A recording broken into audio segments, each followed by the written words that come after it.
यहाँ हम आज यह देखेंगे कि बेसिकली एनसी मशीन्स क्या होती हैं। न्यूमेरिकल कंट्रोल सिस्टम के अंतर्गत मशीन को तैयार किए हुए प्रोग्राम के द्वारा नियंत्रित किया जाता है।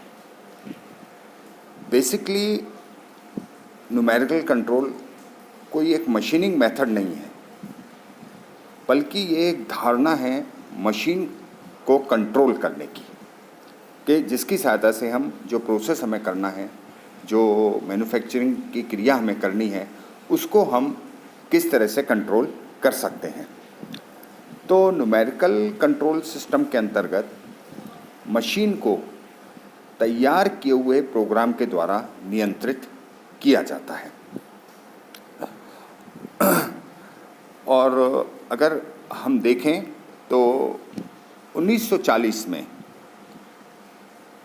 न्यूमेरिकल कंट्रोल का इन्वेंशन हुआ था। इसके अंदर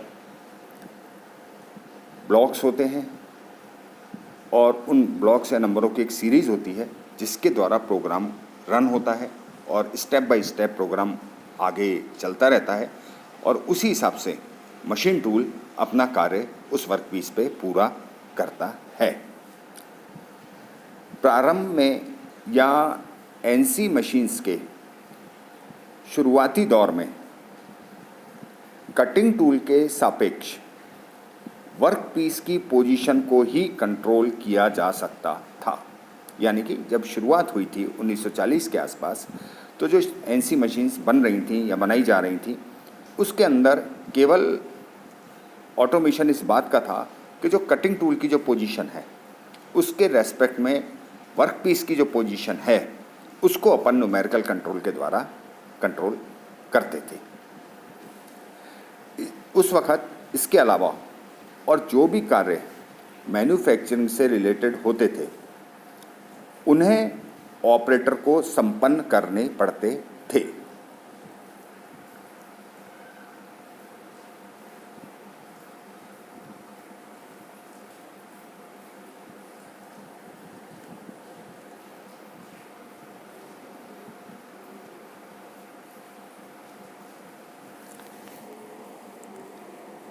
जैसे कि कटिंग टूल का चयन, स्पीड, फीड या कूलेंट को ऑन ऑफ करना आदि आदि, ये कार्य मैन्युअली ऑपरेटर करता था।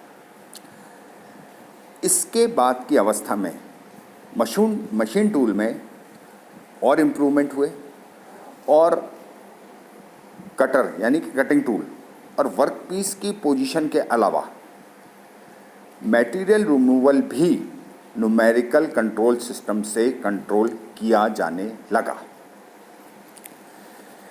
इसके साथ ही मशीन टूल के डिज़ाइन में भी इसी के अनुसार परिवर्तन होने लगे और मशीन टूल जो बने वो एडवांस मशीन टूल्स बनने लगे। जैसा कि उसमें हमने रीसर्कुलेटिंग बॉल स्क्रूज का प्रयोग किया जिससे कि फ्रिक्शन कम हुआ, अच्छे स्लाइडवेज डिज़ाइन किए जिससे कि परिशुद्धता मेंटेन रहे, और इस प्रकार की जो मशीन्स बनी उन्हें न्यूमेरिकल कंट्रोल मशीन कहा गया।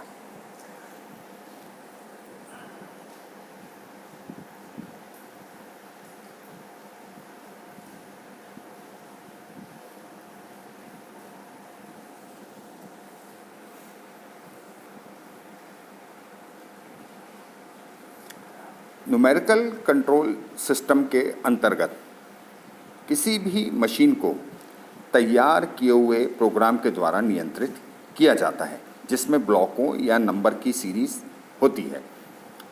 जब न्यूमेरिकल कंट्रोल सिस्टम में कंप्यूटर का प्रयोग किया जाता है तो फिर उसे अपन CNC कंप्यूटर न्यूमेरिकल कंट्रोल कहने लगते हैं। लेकिन यहाँ हम केवल अभी चर्चा NC सिस्टम की या न्यूमेरिकल कंट्रोल सिस्टम की ही करेंगे। न्यूमेरिकल कंट्रोल सिस्टम में अल्फ़ा न्यूमेरिक निर्देशों को, अल्फ़ा न्यूमेरिक निर्देश मतलब ABCD और 1 2 3 4 यानी अल्फ़ाबेट्स और न्यूमेरिकल्स वैल्यूज़ को कॉम्बिनेशन, वो अल्फ़ा न्यूमेरिक निर्देश कहलाता है। तो न्यूमेरिकल कंट्रोल में अल्फ़ा न्यूमेरिक निर्देशों को मशीन लैंग्वेज में ट्रांसलेट करके कार्ड या पेपर पर अंकित किया जाता है और जिसे बाद में मैग्नेटिक कैबिनेट की सहायता से क्रियान्वित किया जाता है। टूल की लंबाई या डायरेक्शन, ट्रैवर्स की डायरेक्शन को सर्वो मैकेनिज्म के द्वारा नियंत्रित किया जाता है। न्यूमेरिकल कंट्रोल में जब हम निर्देशों को कार्ड, पेपर या टेप पर अंकित कर लेते हैं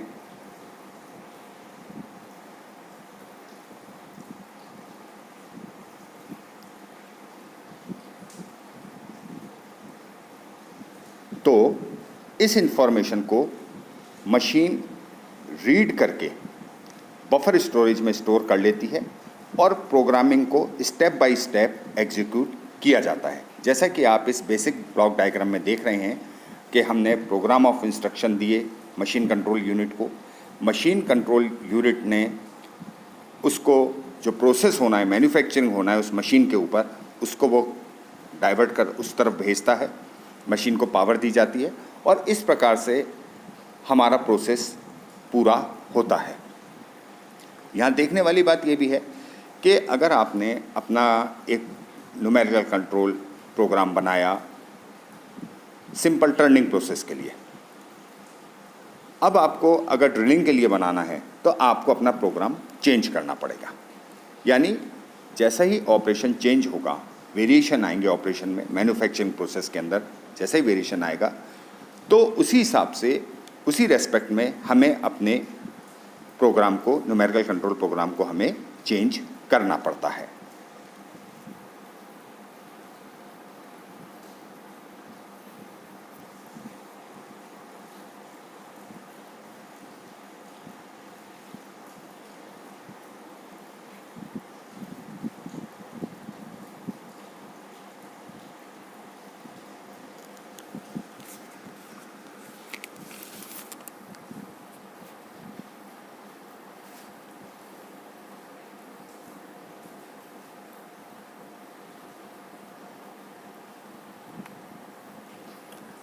हालांकि न्यूमेरिकल कंट्रोल टेक्नोलॉजी को हम वाइड वैरायटी के ऑपरेशंस के लिए प्रयोग में ला सकते हैं, जैसे assembly, drafting, inspection, sheet metal work आदि आदि।